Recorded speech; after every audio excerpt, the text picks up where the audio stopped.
Olá, pessoal! A gente está aqui hoje diretamente do SBR, o Congresso Brasileiro de Reumatologia, que está acontecendo em BH, junto com o Reumato Quiz, nessa parceria, para gravar um podcast com a doutora Adriana Caqueasi sobre inteligência artificial na reumatologia. A gente está muito feliz com essa parceria e agora eu vou me apresentar e apresentar a nossa convidada. Então, eu sou Marcela, sou sócia coordenadora do Reumato Quiz, sou reumatologista também.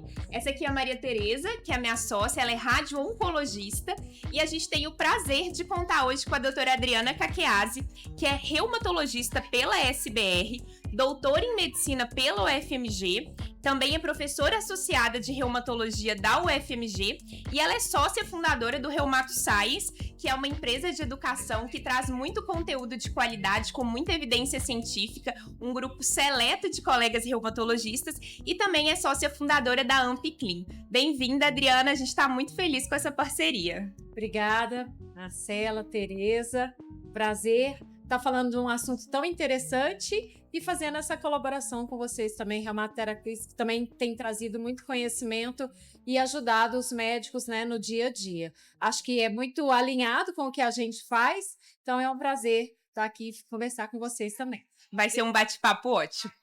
Queria agradecer primeiro, mais uma vez, então, a gente está aqui no meio do congresso, uma estrutura super legal, as pessoas passando e a gente gravando, e vamos falar um pouco sobre IA, né? Então, eu acho que a IA teve esse boom, que foi em novembro de 2022, que disponibilizou para o público. Então, uma coisa que antes era muito teórica, era só em filme, né? Uma coisa meio associada a robô, veio para as pessoas usarem no dia a dia. E isso muito com o lançamento da OpenAI, que foi um lançamento que foi um boom, né?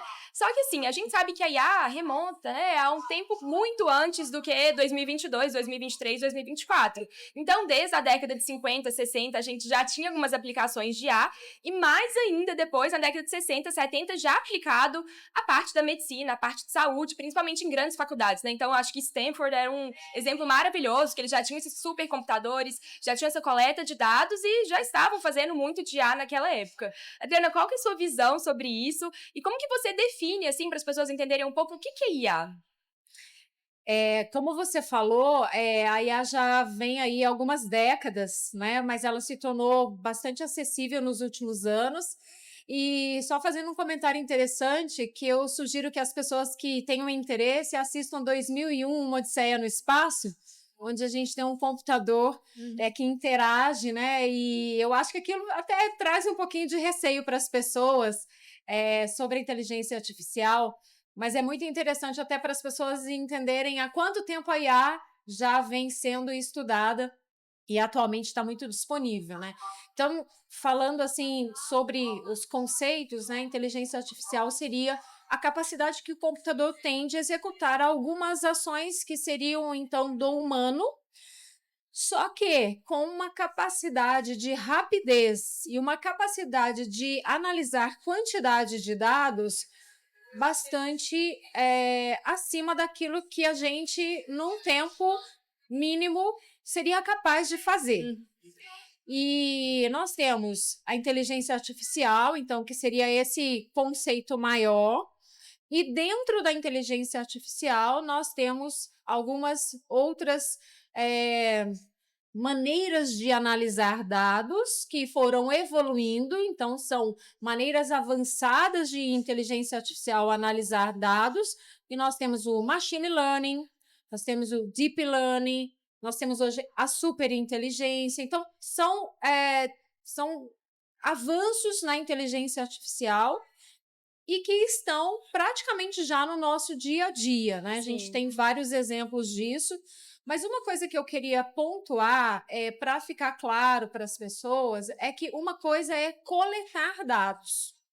Então, nós temos bases de dados, nós temos telefones, nós temos, né, os wearables, onde você coleta dado, mas o que você faz com esse dado é o que realmente é inteligência artificial.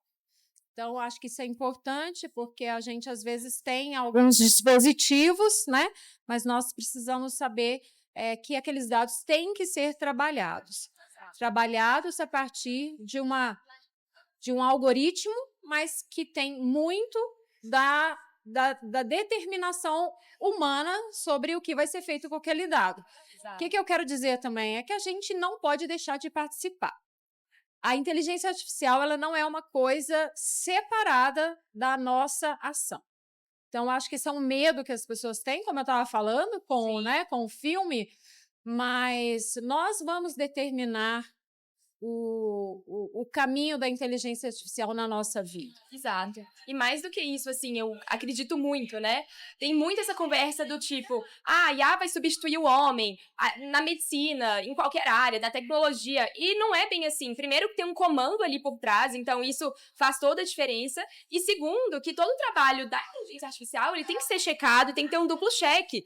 Porque a gente não pode confiar 100%, mesmo porque é um algoritmo, né? Não é uma inteligência natural ou neural que a gente tem como ser humano. Então, acho que isso é muito importante. Na radio-oncologia, na radiologia, eles falam muito disso, de substituir o ser humano, e eu também não acredito que é muito por esse lado. Acho que é perfeito as suas colocações, é exatamente isso, assim, veio para somar e veio também no sentido de ter um humano por trás disso, né? Então, isso é muito legal.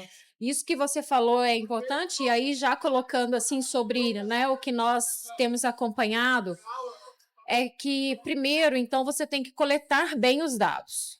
Você tem que oferecer para o algoritmo ou criar um modelo com dados que você trabalhe os dados. A gente costuma dizer que se você fornecer lixo, vai sair lixo. Então, você tem que saber que dados oferecer.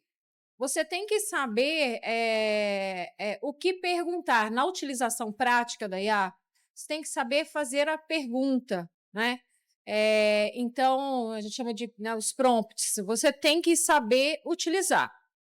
E sempre checar aquela informação. Isso até faz parte do algoritmo, onde você faz uma pergunta e vai reforçando a pergunta com a resposta que ele lhe dá. Sim. Então, isso é muito interessante. Eu acho que nós, reumatologistas, temos que utilizar, né, o Claude ou o ChatGPT dessa forma. Você vai fazer uma pergunta de uma forma mais específica possível, com o grau de profundidade que você quer saber. Então, por exemplo, você não vai perguntar somente quais são os sintomas de uma vasculite. Você vai dizer, eu sou médico, quero montar uma apresentação para médicos e gostaria de discorrer sobre as manifestações clínicas da vasculite e tal. E quando ele te responde, você pode, então, ir reforçando, né, vamos dizer, tentando confirmar ou rediscutir alguns tópicos. E muitas vezes você vai ver um algoritmo te dizer, você tem razão, essa pergunta é muito pertinente, eu gostaria de corrigir aquilo que eu disse anteriormente. Né? Então, uma mensagem. Nós não podemos acreditar piamente naquilo, porque os modelos eles vão aprendendo por reforço. Né? Eles vão aprendendo com a quantidade de dados que a gente que ele vai tendo acesso. Então, isso é uma coisa assim importante, e eu acho que é um dos motivos, né? Um dos motivos pelos quais a gente não vai pensar que a IA vai substituir o médico, né? Isso não vai acontecer. Perfeito. E eu tive até uma experiência recente usando o ChatGPT, que eu pedi para me dar uma resposta sobre quais eram os medicamentos liberados para uma determinada doença, aprovados para uso em bula. E havia sido liberado recentemente por uma indicação específica e não apareceu na minha lista. E aí eu coloquei, por favor, cheque se não foi aprovado no Brasil recentemente. E aí ele corrige e me coloca o documento. Então, Perfeito. Isso é muito importante para a gente realmente usar essa informação de forma confiável. E aí é o nosso conhecimento que vai fazer essa diferença. A gente tem que lembrar que essas ferramentas, né, elas também têm acesso, às vezes, a dados limitados em termos de quantidade de informação e tempo. Então, às vezes, nesse caso, ele pode não ter consultado as bases Exato. Em que essa indicação estava atualizada. Exato. Claro que a gente vai evoluir, mas, nesse momento, existem essas considerações que têm que ser feitas com o uso da IA. E aí, aproveitando, Adriana, que a gente já falou um pouquinho dessas ferramentas que estão amplamente disponíveis no nosso dia a dia, eu queria que você falasse para as pessoas que estão escutando a gente um pouquinho mais específico do nosso universo reumatológico, né?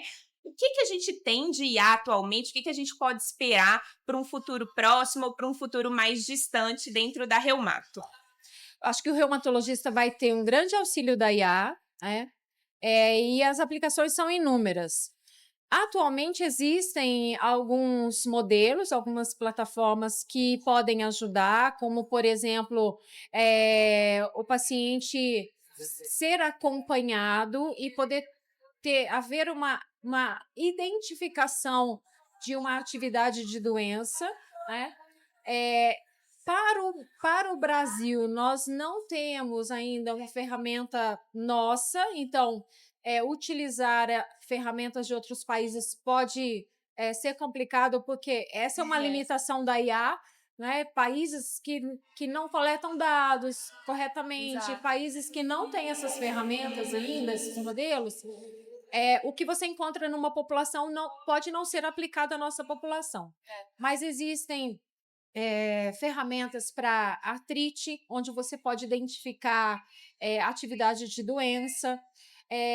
Existe a possibilidade na imagem de você analisar uma imagem de radiografia ou de ressonância e conseguir predizer evolução. Então, por exemplo, tem um trabalho bem bonito que ele analisou radiografias de quadril e ele conseguiu identificar a evolução para a osteoartrite 10 anos antes, né? E aí, só para a gente falar um pouquinho de como que isso é feito e da quantidade de dados que é preciso para você chegar num modelo assim. A gente sabe que o machine learning ele vai analisar uma imagem, ele vai transformar aquela imagem em vetores, então, na matemática, e aí ele vai encontrar esses padrões, né, e fazer associação com outras características daquela doença, daquele paciente. E quando você faz esse modelo, você utiliza inúmeras imagens numa quantidade acima daquela que nós médicos poderíamos avaliar, só que depois você tem que treinar isso que você encontrou ou numa parte daquele banco ou num outro banco para validar aquelas informações que ele te deu. Mas, sem dúvida, isso vai ser possível da gente utilizar. Uma outra coisa na reumatologia e também em outras doenças é que a coleta de dados em wearables, né? Você pode coletar uma quantidade gigantesca de dados e encontrar alterações ou mudanças nos padrões de informação que vão indicar atividade de doença, efeito colateral de medicação. Perfeito. Outra aplicação, você pode ter análise de dados de genômica com dados de populações e encontrar, por exemplo, características que vão dizer para você qual que vai ser a resposta do paciente àquela medicação. Que é uma coisa isso vai que ser sensacional. Maravilhoso. Né? Eu acho que isso caminha muito porque a gente fala dessa personalização da medicina, né? Porque o que a gente sabe hoje em dia são estudos que pegam pacientes com artrite reumatoide, por exemplo, randomizam e veem o benefício de um tratamento ou outro. Isso. Com esses dados, a gente vai ter informações a mais, como se fosse um nome, sobrenome, mais a genômica, tudo isso que a gente vai conseguir personalizar e aí a gente vai tratar não só a doença, mas a doença e o sobrenome e todos os detalhes específicos dela. Então, eu acho isso muito legal. E pegando um ponto que você falou também, a gente tem essa coisa da exclusão digital, né? Que o Brasil tem que ficar atento a isso, e eu acho que também é papel dos próprios médicos tentarem fazer um pouco dessa inclusão, não só dos pacientes, mas dos próprios médicos em clinical trials nesse sentido. E isso porque o Brasil fica um pouco fora desses dados gerados. Os dados são muito gerados na Europa, nos Estados Unidos, nesses grandes centros, e aí a gente gera um viés tecnológico tecnológico. Será que os dados de lá são aplicáveis à população daqui? São populações diferentes, a dieta é diferente, até a exposição ao sol diferente, são fatores que a gente sabe que implicam, né, na atividade de doença e na própria doença em si. Então, esse viés, eu acho que a gente tem que ficar atento e trabalhar como médico mesmo, como a gente pode ultrapassar e superar isso, né? Perfeito, Tereza. Nós temos uma diversidade populacional que é riquíssima. Mas é diferente do resto do mundo, né? Algumas coisas podem ser iguais, mas sem dúvida a gente tem a gente tem características próprias. Então, precisamos avançar em educação, investimento em tecnologia. Você pode procurar e você vai ver que os grandes centros computacionais, eles estão em alguns países que têm uma condição de investimento muito maior. Então, nós temos que também tentar parcerias para não precisar despender de um dinheiro para uma capacidade computacional que pode nos ajudar. Mas uma das coisas principais que eu acho no nosso país é que nós precisamos coletar os dados, porque não adianta nem você ter uma capacidade computacional se você não tem o dado para analisar. Exato. Então, o Sistema Único de Saúde precisa captar esses dados de uma maneira já com o pensamento nessas análises por IA, as operadoras de saúde e, por que não, até os próprios serviços universitários, os serviços públicos, onde você tem uma quantidade de pacientes muito grande, eles podem fazer isso. Vamos imaginar que para você começar a estudar IA na reumatologia, você precisa em torno aí de 500 a 1.000 pacientes. Se tivermos 2, 3 serviços, né, de pacientes, por exemplo, com lúpus, você consegue fazer uma análise. Uma coisa interessante de aplicação na reumatologia com relação à imagem, que eu estava conversando outro dia sobre um projeto, análise de biópsia de glândula salivar. Quem são os pacientes que vão ter manifestações extraglandulares? Quem é o paciente que vai evoluir com linfoma? Então, essas são informações que elas são possíveis de serem estudadas no nosso país também, né? Exato. E a gente vê que... Exato. E a gente vê que é uma coisa... Às vezes a gente pensa, né? Nossa, precisa de ter uma parte tecnológica muito avançada para a gente começar a pensar na IA. Mas eu acho que a gente tem que parar e refletir que a gente está um passo atrás, né? Então, começa da coleta de dados, que é uma coisa muito mais simples, que basta uma estruturação ali da gente mudar esse pensamento e começar a coletar esses dados, que a gente tem uma riqueza absurda, né? E aí a gente consegue, até a partir da coleta desses dados, pensar em possíveis ferramentas para aplicar essa inteligência artificial e melhorar aí os tratamentos, o prognóstico e o entendimento das doenças reumáticas. E hoje, né, a gente falando num tipo de inteligência artificial que é a inteligência artificial generativa, isso vai ser, eu acredito, de muita utilidade na reumatologia. Tanto do ponto de vista de educação médica, quanto também de educação do paciente, né? Então, vamos entender o que é isso. É como se você tivesse vários assistentes dentro da inteligência artificial e que ele pudesse criar coisas exclusivas para uma questão. Então, vamos pensar na educação em reumatologia. Ele consegue dados de qual é o índice de atividade da artrite reumatoide, quais são, um outro ponto ele vai procurar quais são os sintomas de artrite reumatoide, num outro ponto ele vai buscar informações de como é interessante apresentar um caso clínico e ele cria um caso clínico de reumatologia para que você possa utilizar na educação médica. Então isso é a IA generativa, que é, vamos dizer, uma conexão entre informações diferentes dentro da inteligência artificial.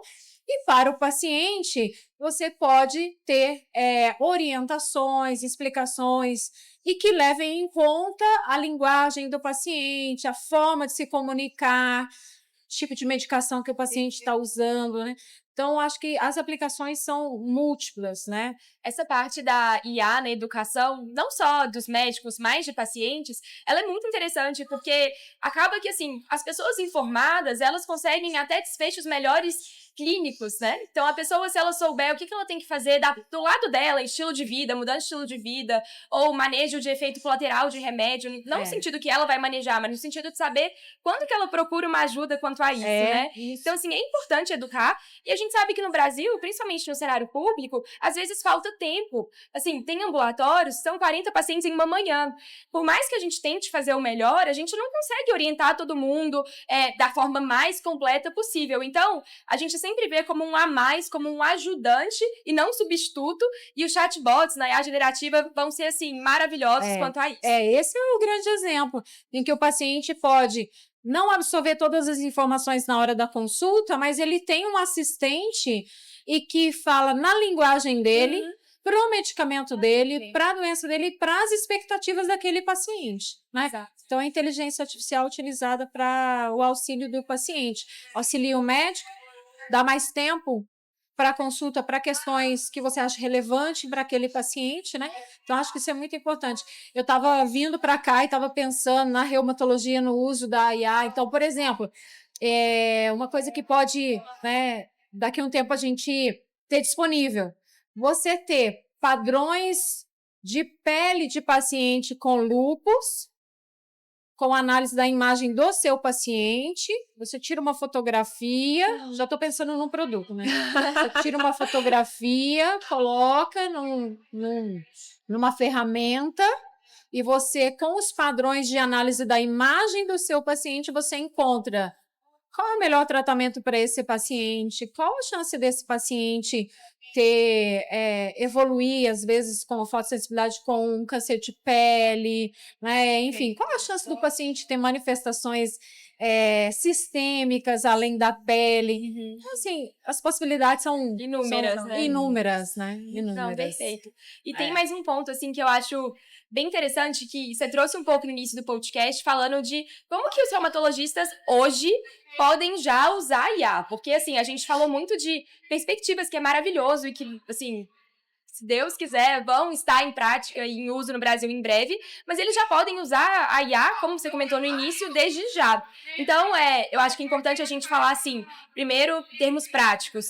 O ChatGPT, ou o Gemini, ou o Llama são ferramentas disponíveis. O ChatGPT eu acredito que seja um pouquinho mais na frente aí, em termos da qualidade das respostas, mas o que você comentou foi da engenharia de prompt, né? Da pessoa conseguir entender qual o jeito correto de fazer essas perguntas. Então, igual você colocou, colocar que você é o autor, né, da pergunta, é um especialista em reumatologia, e que aí ele tá querendo fazer uma pergunta de tal tema, que é a resposta voltada para o médico ou para o paciente, ou para fazer uma aula, né? Então, acho que isso é muito importante para as pessoas já aplicarem. E como dica extra, assim, tem um site que chama Open Evidence também, que você faz as perguntas lá, ele é como se fosse um chat GPT treinado só com artigos médicos de todas as áreas. Então, ele dá a resposta, e o que eu acho mais interessante dele é que ele dá a referência, né? Porque, às vezes, uma coisa do chat GPT é que se ele não der a referência, a gente fica, né, bom, de onde ele pegou isso, é um site confiável. Então, isso eu acho interessante também. Isso aí é super importante, porque no chat GPT a gente faz uma pergunta, né? Então, falar para o pessoal como é que a gente recebe isso.